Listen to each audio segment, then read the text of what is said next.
তিন ছেলে ও শীর্ষ নেতাদের অংশগ্রহণে খামেনির জানাজা শুরু। ট্রাম্পের উপহাসমূলক মন্তব্যের প্রতিবাদে উত্তপ্ত তেহরান। আমেরিকার বিরুদ্ধে ইরানের ফুটবল ফেডারেশনের কড়া নিন্দা। বিপর্যয়ের বিশ্বকাপ আখ্যা দিয়ে বিবৃতি প্রকাশ। ইসরায়েলে বন্দি নির্যাতনের ছবি ভাইরাল। নিজের ছেলে দাবি করে দুই মায়ের আহাজারি। ইয়েমেনে হুথিদের হামলায় 14 সরকারি সেনা নিহত। কেন্দ্রীয় সরকারের সঙ্গে আবারও সংঘাতের আশঙ্কা। কিরকুকে ইরাকি বাহিনীর বড় পরিসরে অভিযান। সেনা ও আইএস কমান্ডার সহ নিহত 2। মধ্যপ্রাচ্যের রাজনৈতিক অর্থনৈতিক সহ সবশেষ খবরাখবর আপনাদের সামনে এক নজরে তুলে ধরছি আমি আব্দুল আল মামুন।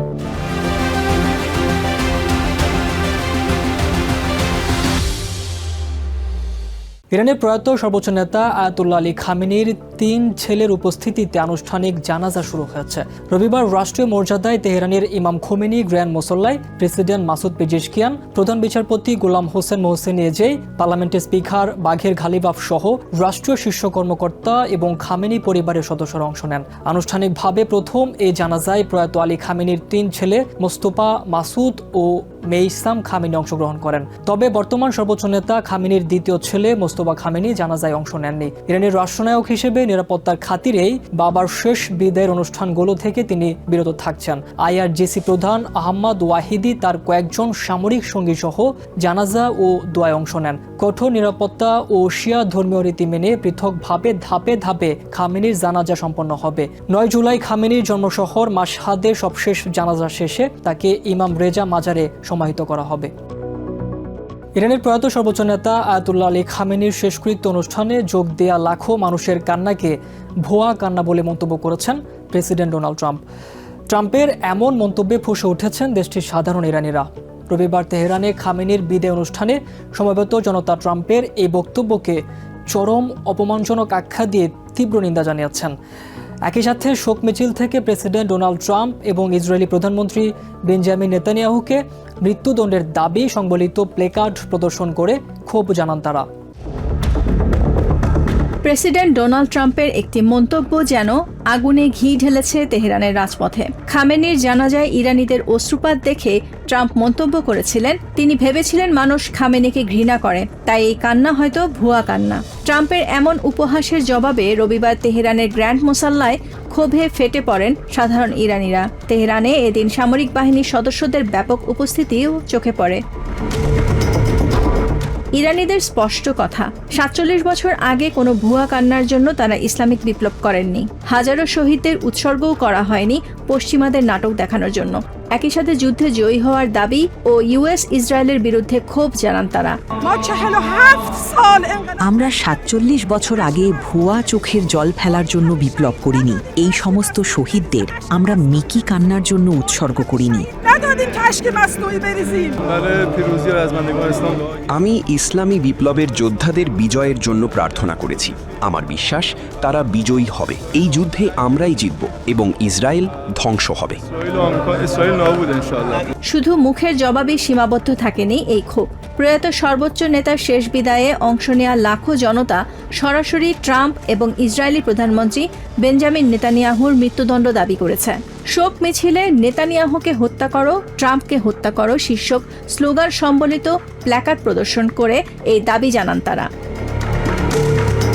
ইউএস ইসরায়েলি যৌথ হামলায় আয়াতুল্লাহ আলী খামেনি নিহত হওয়ার পর ক্ষুব্ধ ইরান এখন প্রতিশোধের আগুনে জ্বলছে। প্রতিশোধ নিশ্চিত স্লোগান তুলে ইরানিরা বলছেন, এই শোকের কান্না কোনো দুর্বলতা নয়, বরং তা আমেরিকান সাম্রাজ্যবাদ ও ইসরায়েলকে ধ্বংস করার নতুন শপথ। Nahid Sihan, TVN 24 news desk.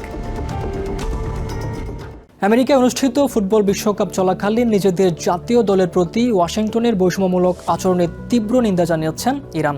রবিবার এক বিবৃতিতে ইরান ফুটবল ফেডারেশন এবারের আসরকে ইতিহাসের অন্যতম বিপর্যয়কর বিশ্বকাপ হিসেবে আখ্যায়িত করেছে। গ্রুপ পর্ব থেকে বিদায় নিয়ে এরই মধ্যে দেশে ফিরে গেছে ইরান দল। টুর্নামেন্ট চলাকালীন খেলোয়াড় ও কর্মকর্তাদের উপর আমেরিকার প্রবেশ নিষেধাজ্ঞা এবং নানামুখী বিধি নিষেধের কারণে বারবার ক্ষোভ জানিয়ে আসছিল তেহরান। বিবৃতিতে তারা জানায়, বিশ্বকাপ হওয়া উচিত ছিল বন্ধুত্ব ও পারস্পরিক শ্রদ্ধার উৎসব, কিন্তু আমেরিকা একে রাজনৈতিক হস্তক্ষেপ, বৈষম্য এবং বর্ণবাদ প্রদর্শনের মঞ্চ বানিয়েছে। একটি আয়োজক দেশ হিসেবে সবার পাশে না দাঁড়িয়ে ওয়াশিংটন ইচ্ছে করে প্রতিবন্ধকতা তৈরি করেছে বলেও অভিযোগ তুলেছে ইরানি ফেডারেশন। বিশ্বজুড়ে যখন 2026 বিশ্বকাপ ফুটবলের উত্তেজনা চলছে, তখন যুদ্ধবিধ্বস্ত গাজা উপত্যকায় সম্পূর্ণ ভিন্ন এক ফুটবল টুর্নামেন্টের আয়োজন করেছে বাস্তুচ্যুত শিশুরা। গাজার ঐতিহ্যবাহী খান ইউনিস মিউনিসিপ্যাল স্টেডিয়ামটি এখন হাজার হাজার গৃহহীন মানুষের আশ্রয় শিবির। চারদিকে প্লাস্টিকের তাঁবুর মাঝখানে ছোট এক টুকরো বালু ছড়ে নিজেদের বিশ্বকাপ খেলছে গাজার শিশুরা। পাথর দিয়ে গোলপোস্ট বানিয়ে আর বালুর উপর পানি দিয়ে দাগ কেটে তৈরি হয়েছে তাদের খেলার মাঠ। ওপর থেকে দেখলে মনে হবে এটি কোনো স্টেডিয়াম নয়, বরং প্লাস্টিকের তৈরি এক বিশাল তাঁবুর শহর। যুদ্ধের আগে গাজার খান ইউনিস মিউনিসিপ্যাল স্টেডিয়ামে হতো বড় বড় ফুটবল ম্যাচ। এখন সেখানে আশ্রয় নিয়েছেন ঘরবাড়ি হারানো হাজার হাজার প্যালেস্টিনিয়ান। কিন্তু এই চরম সংকটের মাঝেও খেলার মধ্য দিয়ে নিজেদের বিনোদন খুঁজে নিয়েছে গাজার শিশুরা। চারদিকের তাঁবুর মাঝখানে বাস্কেটবল কোর্টের চেয়েও ছোট এক টুকরো খালি জায়গায় ফুটবল মাঠ বানিয়ে নিয়েছে তারা। এই মাঠে কোনো সবুজ ঘাস নেই, নেই কোনো আসল গোলপোস্ট। শিশুরা বালুর ওপর পানি ঢেলে দাগ কেটে সীমানা ঠিক করেছে, আর দুপাশে পাথর স্তূপ করে বানানো হয়েছে গোলপোস্ট। খেলার বলটি পুরনো আর নরম, কিন্তু তাতেও আনন্দের কমতি নেই। ম্যাচ শুরুর আগে নিয়ম মেনে দুই দলের শিশুরা লাইনে দাঁড়িয়ে হাত মেলায়। এরপর কয়েন টস করে শুরু হয় খেলা। তাদের বেশিরভাগেরই পায়ে কোনো জুতো নেই। বালুর ওপর দ্রুত দৌড়াতে এবং নিজেদের একমাত্র জুতো জোড়া যেন নষ্ট না হয় তাই খালি পায়েই মেতে উঠছে তারা। আমরা এখন তাঁবুতে থাকি, যেগুলোর মাঝখানের রাস্তাগুলো খুবই সরু। আমরা দেখলাম বাচ্চারা সব আলাদা আলাদা জায়গায় একাকী খেলছে, তাই আমরা এই খালি জায়গাটা খুঁজে বের করে সব বাচ্চাকে ডেকে এনেছি। বিশ্বজুড়ে এখন বিশ্বকাপ ফুটবল চলছে, তাই আমরা সিদ্ধান্ত নিলাম আমাদেরও একটা নিজস্ব টুর্নামেন্ট হোক। চলমান বিশ্বকাপকে মাথায় রেখেই শিশুদের মন ভালো করতে এই টুর্নামেন্টের আয়োজন। শিশুরা বলছে মাঠে বল পায়ে দৌড়ানোর সময় তারা যুদ্ধের সব ভয়াবহতা ভুলে যায়।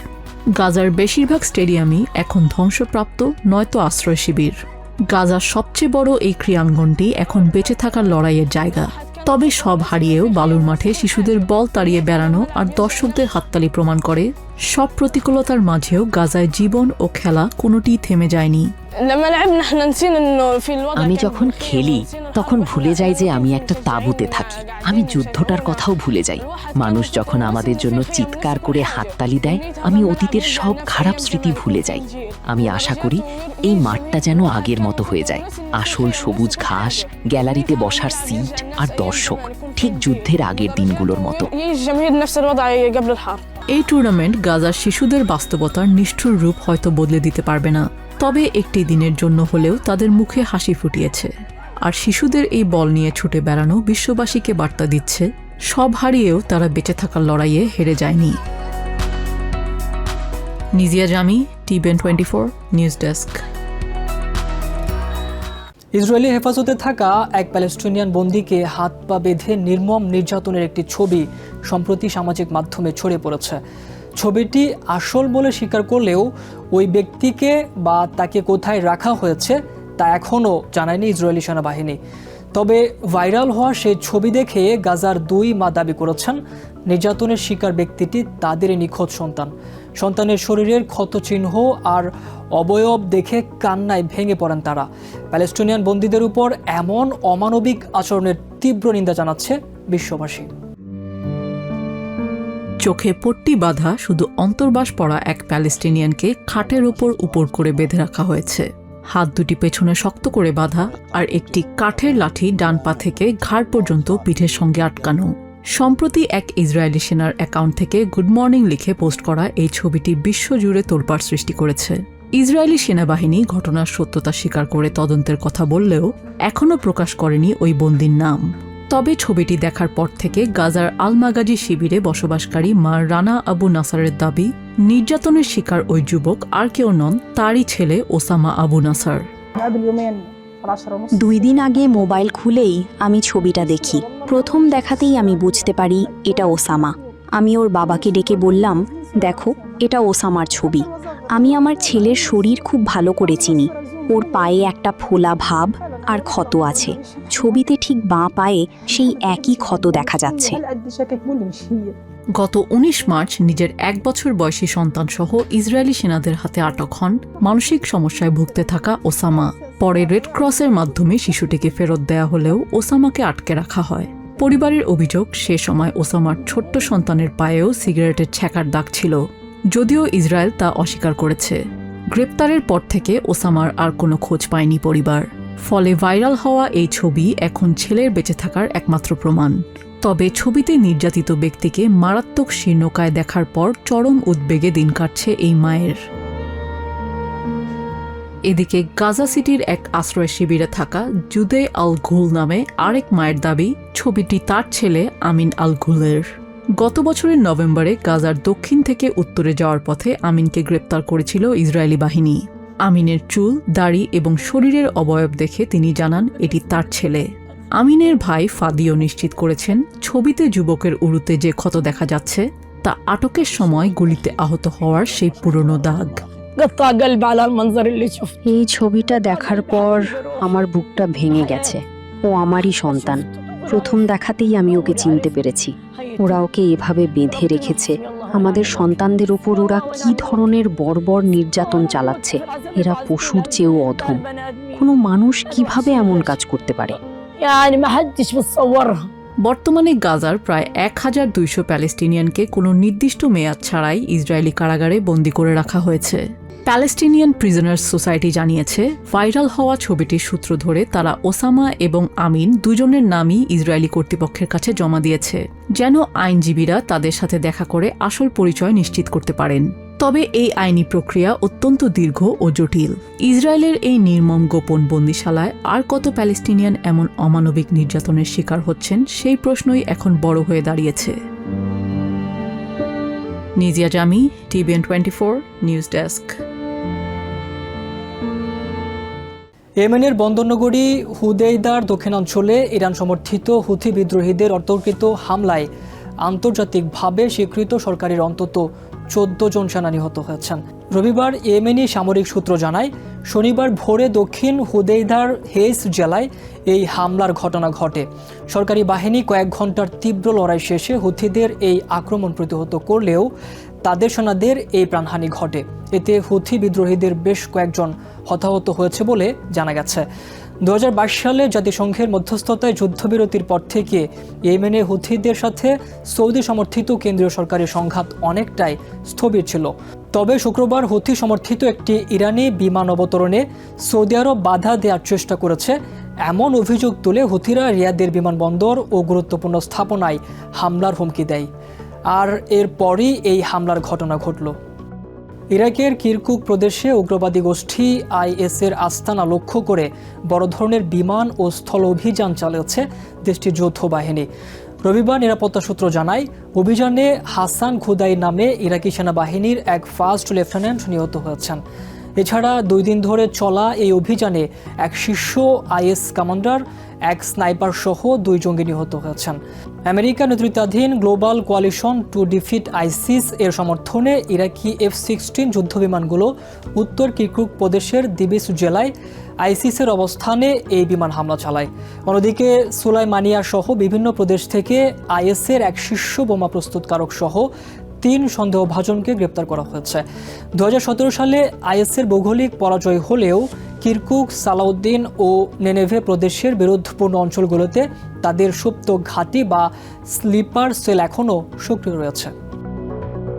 ভেনেজুয়েলায় আঘাত হানা ভয়াবহ জোড়া ভূমিকম্প থেকে বেঁচে যাওয়া 21 জন জর্ডান নাগরিককে সফলভাবে দেশে ফিরে আনা হয়েছে। কাতার বিমান বাহিনীর একটি বিশেষ ফ্লাইটে রবিবার ভোরে আম্মান সিটি এয়ারপোর্টে পৌঁছান তারা। জর্ডানের পররাষ্ট্র মন্ত্রণালয় জানিয়েছে, কাতারি কর্তৃপক্ষের সাথে সমন্বয় করে এই উদ্ধার অভিযান চালানো হয়। বিমানবন্দরটিতে পৌঁছানোর পর এক আবেগঘন পরিবেশের সৃষ্টি হয়। উদ্ধার হওয়া নাগরিকরা জানান, তারা ঘরবাড়ি, দোকানপাট সহ সবকিছু হারিয়েছেন এবং সেখানকার পরিস্থিতি অত্যন্ত ভয়াবহ। শনিবার পর্যন্ত ভেনেজুয়েলায় এই ভূমিকম্পে মৃতের সংখ্যা বেড়ে 2954 জনে দাঁড়িয়েছে। এখনও নিখোঁজদের সন্ধানে সেখানে উদ্ধার অভিযান চলছে। দক্ষিণাঞ্চলীয় বর্ষা প্রদেশের দুটি তেল ক্ষেত্রে উৎপাদন বাড়াতে আমেরিকান প্রতিষ্ঠান হ্যালিবার্টনের সঙ্গে চুক্তি স্বাক্ষর করেছে ইরাক সরকার। রবিবার দেশটির তেল মন্ত্রণালয় জানায়, নতুন প্রধানমন্ত্রী আলী আল জায়দির জ্বালানি খাতের রূপকল্প বাস্তবায়নের অংশ হিসেবে বিন ওমর এবং সিন্দাবাদ তেল ও গ্যাস ক্ষেত্রে সক্ষমতা বাড়াতে যৌথ উদ্যোগ নেওয়া হয়েছে। এই সমন্বিত ব্যবস্থাপনা চুক্তির আওতায় বিন ওমর প্লান্ট থেকে দৈনিক 150,000 ব্যারেল এবং সিন্দাবাদ থেকে 100,000 ব্যারেল অপরিশোধিত তেল উৎপাদনের লক্ষ্যমাত্রা নির্ধারণ করা হয়েছে। পাশাপাশি বিপুল পরিমাণ গ্যাসও উত্তোলন করা হবে। সম্প্রতি ইরান যুদ্ধের সময় ইউএস তেল কোম্পানিগুলো ড্রোন হামলার শিকার হওয়ার পর জাইদি সরকার ইরাকে আমেরিকান বিনিয়োগকারীদের পূর্ণ নিরাপত্তার নিশ্চয়তা দিয়ে আকর্ষণীয় চুক্তি ও বিদ্যুৎ খাতের দরপত্রের আহ্বান করেছে। এক নজরে প্রতিদিন মধ্যপ্রাচ্যের খবর জানতে চোখ রাখুন TVN24 নিউজ নেটওয়ার্কের ইউটিউব ও ফেসবুক পেজে।